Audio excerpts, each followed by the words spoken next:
याद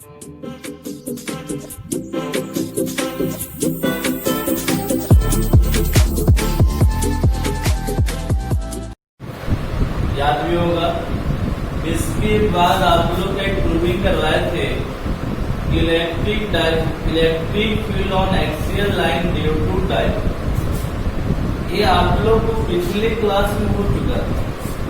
और डाइपोल के केस में याद रखना है कि दो प्रूविंग आपका बहुत इंपॉर्टेंट, इसी दोनों से क्वेश्चन आने वाला कंपटीशन में भी और बोर्ड में भी।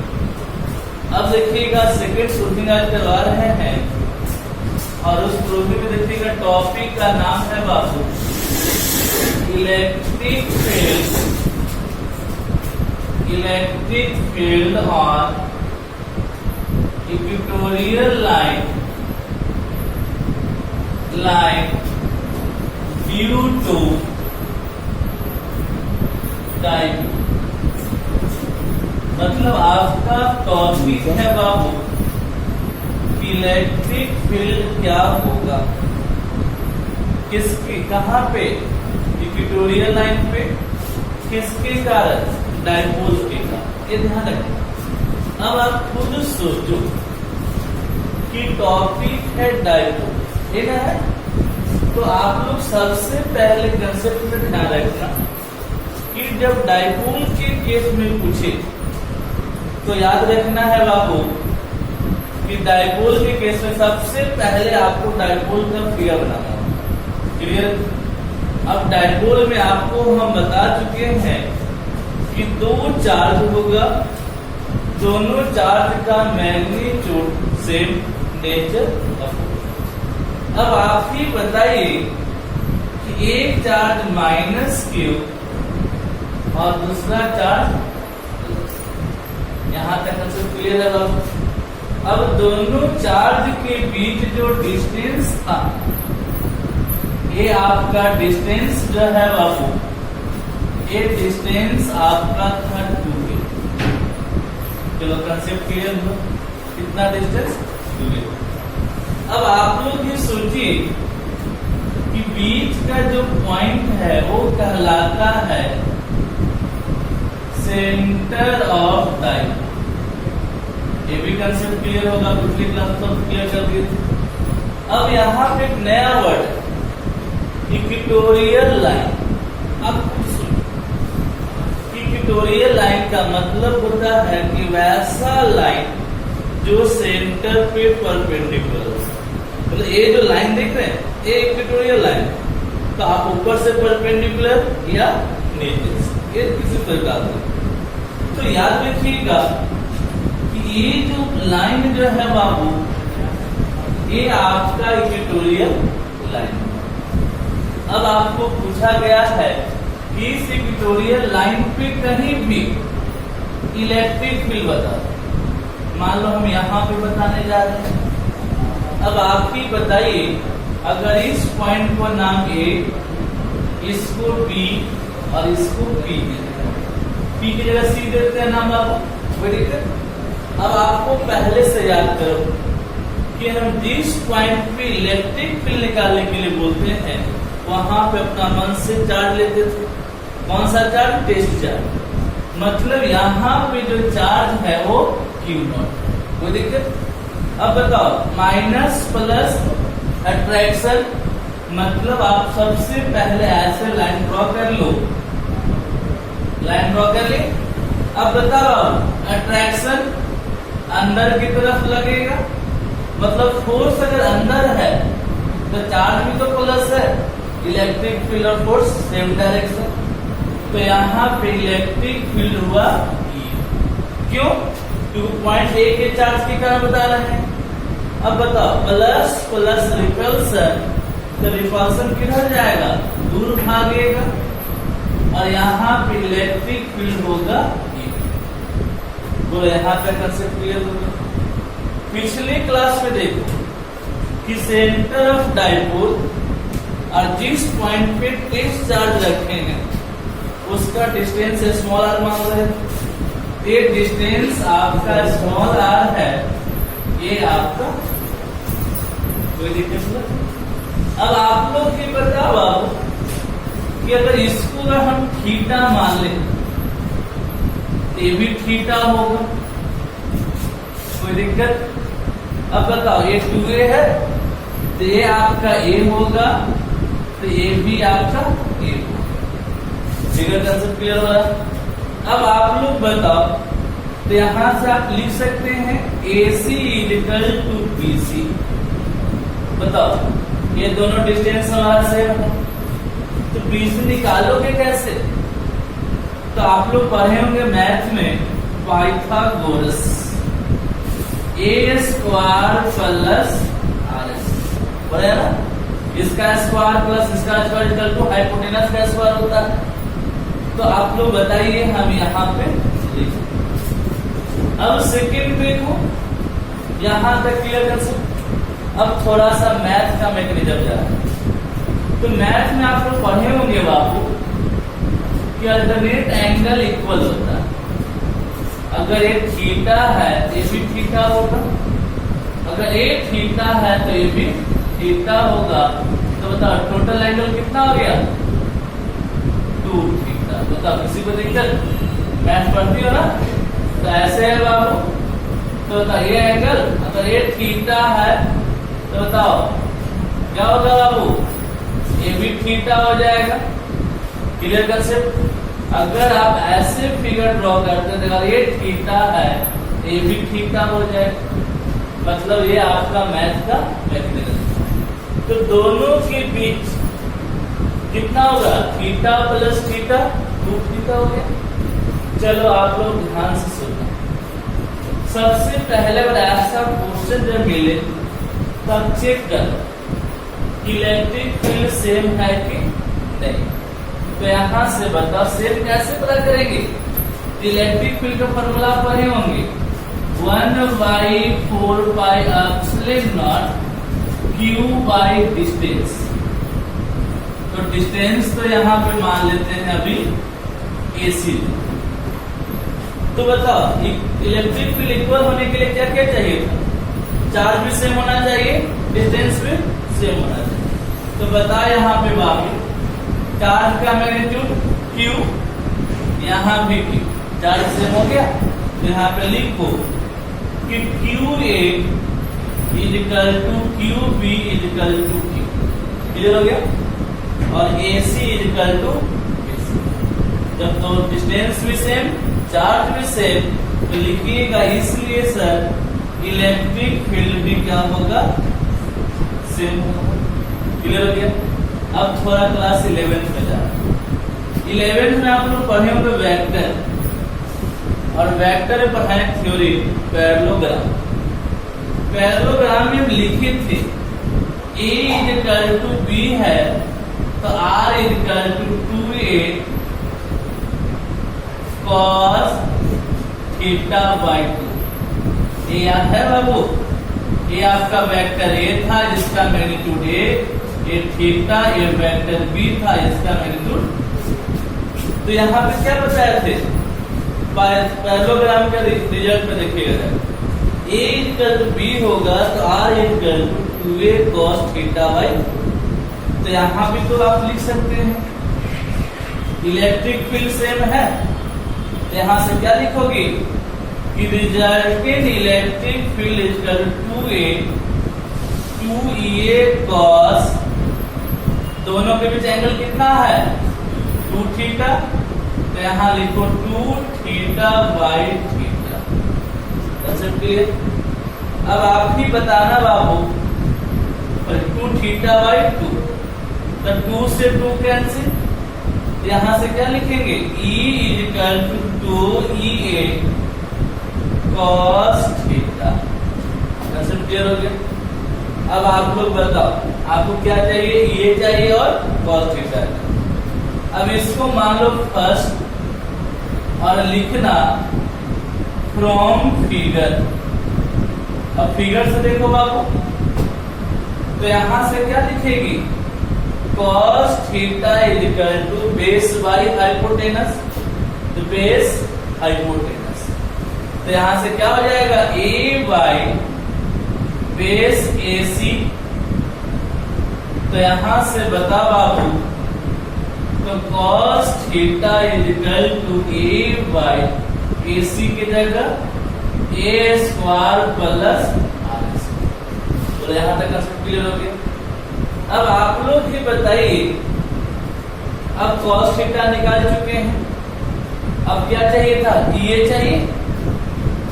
अब ये के लिए 1/4 pi epsilon naught Q by AC। AC, अब AC का वैल्यू आपको याद होगा, Q बाई AC कितना, under root A square plus R square का होल पढ़े है ना, ए स्क्वायर होता है नीचे।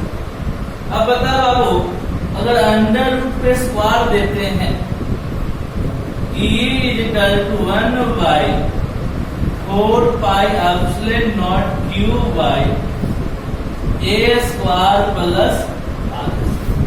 हो गया क्लियर? तो क्या हुआ, cos थीटा निकल चुका, ये निकल चुका, ये दोनों वैल्यू यहां पे रख देते हैं। तो लिखना बाबू कि put the values of cos theta and EA in equation first। Equation first में cos थीटा और EA का वैल्यू रखिए। तो यहां से क्या मिल जाएगा, तो यहां से ध्यान से देखिएगा, तो E इज इक्वल टू 2, ये का वैल्यू दिया हुआ है 4 pi epsilon naught into Q by A square plus R square. अब बताओ cos थीटा का value A by under root A square plus R. चलो अब इसको सिंप्लीफाई करो, तो यहां से लिख सकते हैं बाबू 1/4 पाई एप्सिलॉन नॉट, देखिएगा 2 यहां पे लेके जा रहे हैं, तो Q इंटू 2A बाई, यहां देखना ए स्क्वायर प्लस आर स्क्वायर, और अंडर रूट को आप ऐसे लिख सकते हैं। हो गया क्लियर? अब बता बाबू कि बेस सेम है, पावर ऐड हो जाएगा, तो यहां से क्या लिखेंगे, E is equal to 1/4 pi epsilon naught Q into 2A by A square plus R square का पावर 3/2 हो जाएगा। 1 प्लस 1/2 3/2 हो जाता है। अब चलो ये इलेक्ट्रिक फील्ड तो निकाल दिए, बट किसके कारण, डाइपोल के कारण। तो आप लोग जानते हैं कि we know that P is equal to Q into, तो क्या इसके जगह ये वैल्यू यहां पे रख सकते हैं, तो यहां से क्या लिखाया, E is equal to 1/4 pi epsilon naught P by A square plus R square का पावर 3/2 हो गया।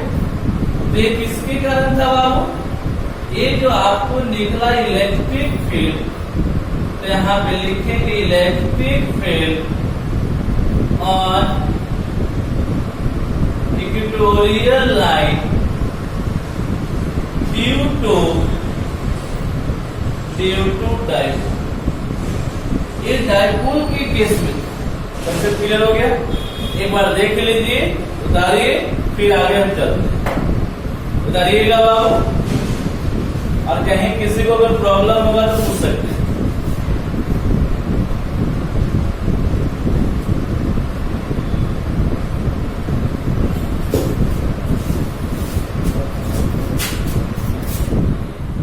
बोलिए, पूछना भी है किसी को?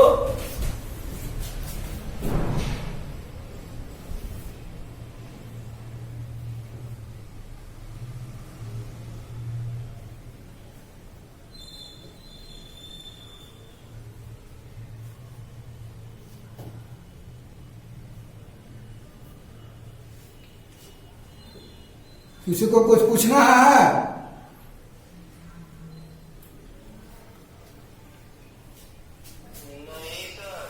समझ में आ गया सर? सब लेकिन तेज हो गया है, कोरोना सबको तेज कर दिया लगता है। उतार। हाँ पढ़ो पढ़ो बेटा, बढ़िया से पढ़ो। जल्दी से उतारो। हो गया? जल्दी कीजिए, जल्दी जल्दी कॉपी को उतार लीजिए बाबू।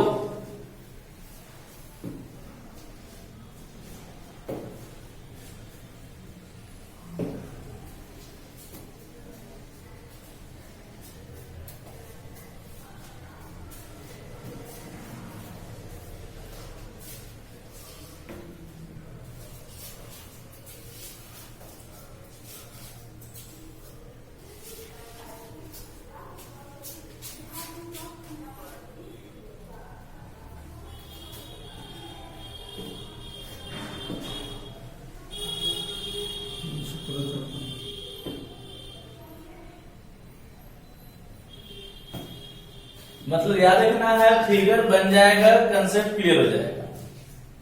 प्रूविंग में कोई दिक्कत नहीं है, मैथ है। हाँ बोलो। अभी तो मेरे पास असाइनमेंट पढ़े, कल पूछ लीजिएगा असाइनमेंट, ठीक है? हम असाइनमेंट लेकर रखेंगे, पूछ लीजिएगा। असाइनमेंट भी इलेक्ट्रिक फील्ड का भी जाएगा, ध्यान रखना एक दो क्लास में।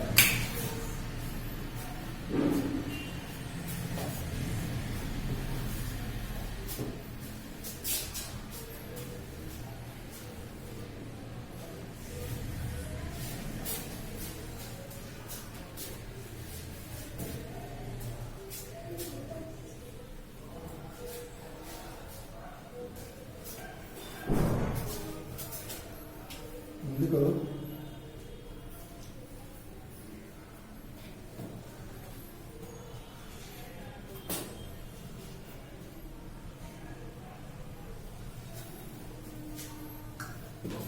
हो गया बाबू? चलिए चलिए अब आगे देखिएगा कि बोर्ड में आएगा तो यहां तक प्रूव करना, ठीक है? बट कंपटीशन के लिए थोड़ा सा ध्यान रखिएगा। अब आपको हम कंपटीशन के लिए थोड़ा सा तैयार कर रहे हैं, देखिएगा।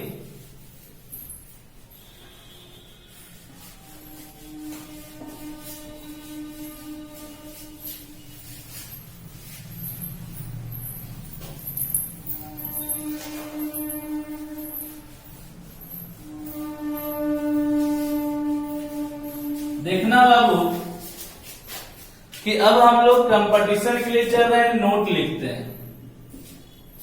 नोट में देखिएगा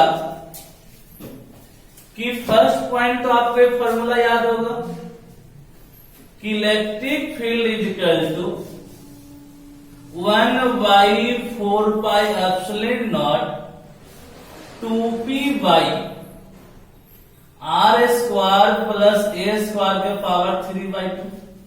कोई दिक्कत?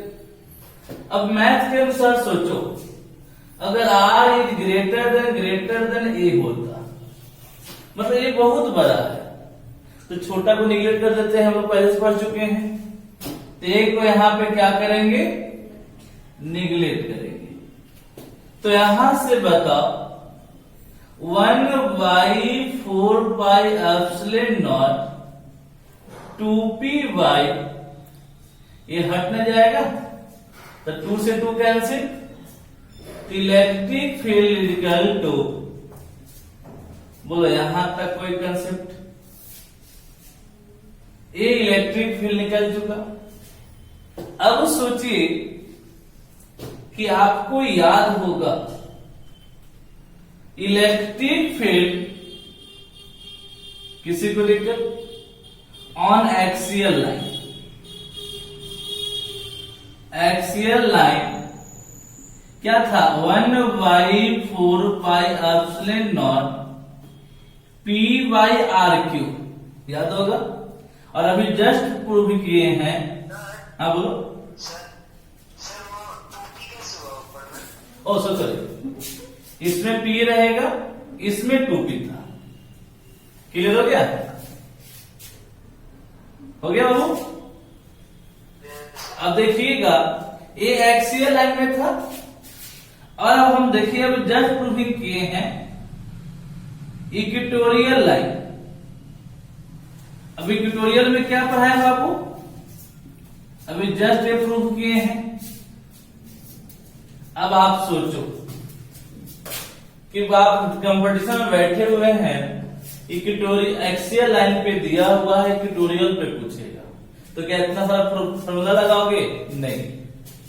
तो आप क्या कीजिए, तो एक रिलेशन बनाते हैं, electric field on axial line, L मतलब एक्सियल लाइन इक्वल टू, देखिएगा बाबू कि 2 into electric field on equatorial line.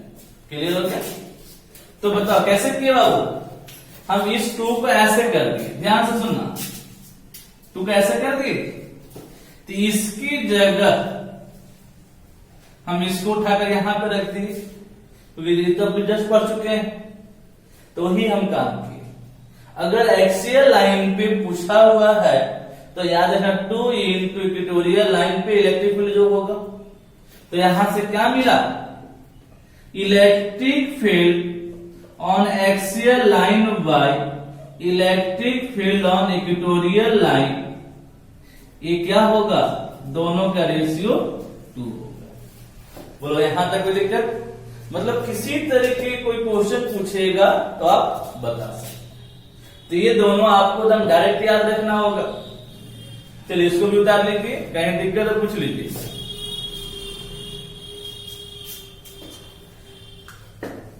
देखिएगा आपको कहीं किसी को प्रॉब्लम डिस्कस कर लीजिए।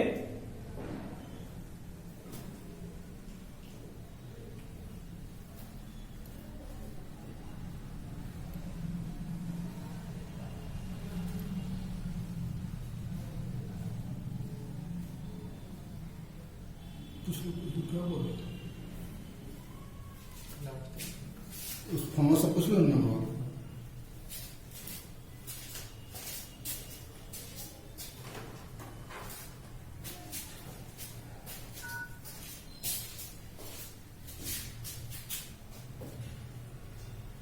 हो गया?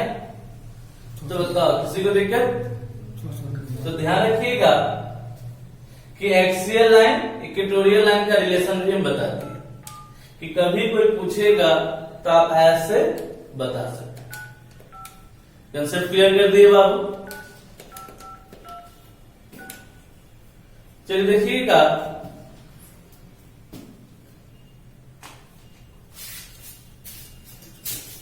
चलिए next topic, dipole in a, next topic लिखिए,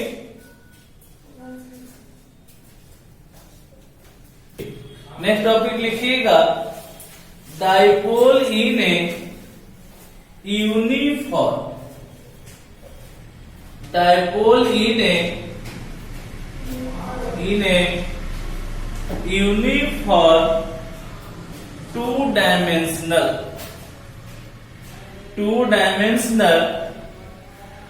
electric field, 2 dimensional electric field, 2 dimensional electric. बोल रहा है बाबू dipole in a uniform 2 dimensional electric field. अगर आप टॉपिक पढ़ रहे होंगे तो इस टॉपिक से आपको पता ही नहीं चलेगा कि इसमें क्या निकालना है। ध्यान से देखना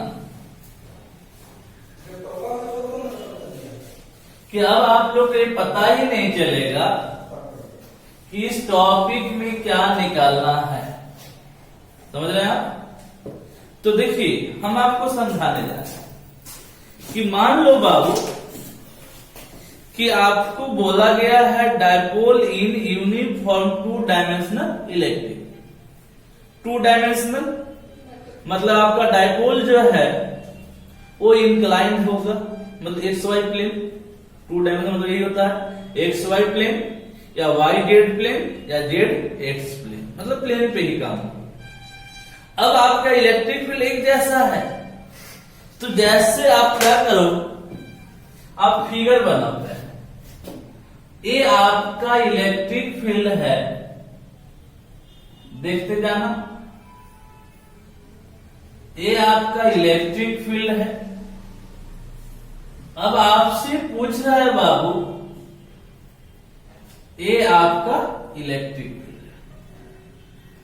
इस इलेक्ट्रिक फील्ड में डाइपोल है जो 2 डायमेंशनल है, मतलब प्लेन पे होगा।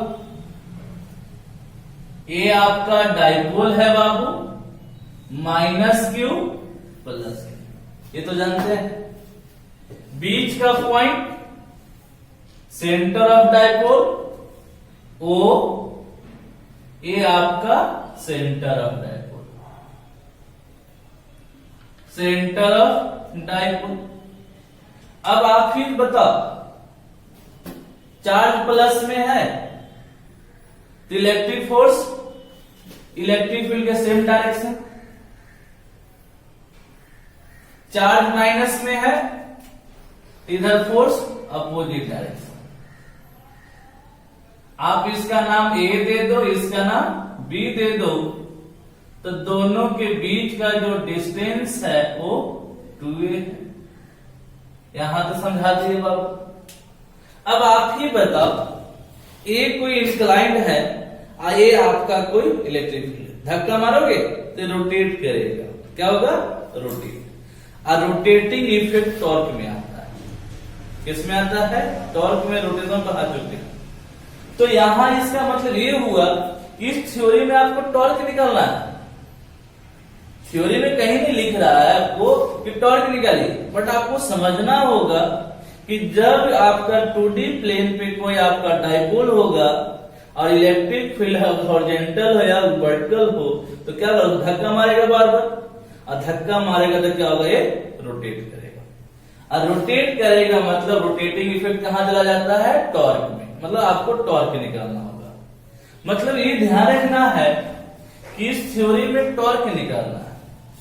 तो बताओ बाबू, ये रोटेट मान लीजिए थीटा से करेगा। क्लियर है? तो आप लोग सब पढ़ चुके हैं कि torque equal to force into perpendicular distance. ये ना पढ़ते हैं बाबू? चलो अब बताओ, तो हमें फोर्स चाहिए था, परपेंडिकुलर डिस्टेंस। ए भी फोर्स दोनों परपेंडिकुलर होना चाहिए। तो आप क्या करो, इस लाइन को ऐसे ले जाओ, यहां से गिरा दो। ये लाइन का नाम दे दो C। तो परपेंडिकुलर डिस्टेंस कौन हो गया? BC। कौन हो गया बाबू? अगर ये थीटा है तो ये भी थीटा हो जाएगा। मैथ का रूल है। तो बताओ आप लोग, तो फिगर अब बताओ बाबू, डाइपोल का डायरेक्शन -2 प्लस दिखा चुके हैं। मतलब डाइपोल आपका, ये आपका एरो है, ये आपका डाइपोल है। अब क्या करें, इसको मान लो फर्स्ट। अब इस फिगर को हम यहां पे रिप्रेजेंट करें। तो बताओ, फ्रॉम फिगर, हम बार बार करते रहे, ये आपका इलेक्ट्रिक फील्ड, ये आपका डाइपोल, तो नीचे क्या हो जाएगा? ये आपका हो जाएगा टॉर्क। तो क्लियर हो गया? देखो ये फिगर है, ऐसे ऐसे देख रहे हैं, तो क्या होगा? ये आपका टॉर्क हो जाएगा। तो बताओ दोनों के बीच एंगल कितना? थीटा। ये थीटा ले लिया। तो बता बाबू, ये आपका टॉर्क है। चलिए अब हम लोग सीखते हैं। हमें क्या चाहिए? परपेंडिकुलर डिस्टेंस चाहिए था, तो डिस्टेंस ए लाएंगे BC। तो आप देखिएगा कि sine theta is equal to perpendicular by hypotenuse. तो बताओ, sine theta is equal to BC BC by 2a, तो BC इक्वल टू हो जाएगा 2a साइन थीटा। ये BC क्या निकला बाबू? परपेंडिकुलर डिस्टेंस, यहां पे लेकर आ जाते हैं। तो बताओ फ्रॉम फर्स्ट, तो यहां पे आप BC के परपेंडिकुलर डिस्टेंस की जगह BC डायरेक्ट लिख देते हैं ताकि कोई कंफ्यूजन ना होगा। तो torque equal to F into 2a sine theta हो गया। टॉर्क का डिनोट टाउ से करते हैं ना, तो tau is equal to F into 2a sine theta. हमको किस रूप में लाना है? इलेक्ट्रिक फील्ड और डायपोल के रूप में लाना है। तो आपको पढ़ा चुके हैं बाबू कि वी नो दैट देखिए electric field is equal to force by charge. तो force is equal to electric field into charge. Force का वैल्यू यहां रख देते हैं, तो यहां से क्या हो जाएगा? From second the tau is equal to E into Q into 2a sin theta। अब आप लोग बताते जाना। तो यहां से आप क्या लिखोगे बाबू? तो tau is equal to Q into 2a, dipole. ये दोनों क्या कहलाता बाबू? डाइपोल। तो यहां लिखेंगे P साइन थीटा, साथ में लिख दो P equal to Q into 2a। Clear है? तो बता बाबू, ये आपका क्रॉस प्रोडक्ट है। Formula A cross B equal to AB sine theta. तो यहां से आप लिख सकते, ये आपका स्केलर फॉर्म है। स्केलर फॉर्म, अगर वेक्टर फॉर्म कोई पूछेगा तो tau is equal to P cross, हो गया। तो बताओ अब कोई दिक्कत? तो याद रखना, ये ऑब्जेक्टिव में पूछा जाता है। बिहार बोर्ड एग्जाम दोगे ना, तो याद रखना ये ऑब्जेक्टिव में रहेगा। Tau is equal to P cross E। CBSE वाले याद रखना, या तो प्रूफ देगा या तो इस पे न्यूमेरिकल देगा। बिहार बोर्ड वाला याद रखिएगा, ऑब्जेक्टिव तो कंफर्म है, हो सकता प्रूविंग अगर देगा तो आपको यहां तक पहुंचना होगा। क्लियर? चलो अब देखना बाबू, अब आप लोग को यहां पे अब नोट पे थोड़ा कंसेप्ट लगाना। ठीक है। तो याद रखना, ये बोर्ड में आपको ऑब्जेक्टिव के रूप में रहेगा। एकदम ध्यान रखिएगा बाबू, ये नहीं कि फिर ऑब्जेक्टिव के लिए गेस्ट पेपर लेना और उसको रटते रहना।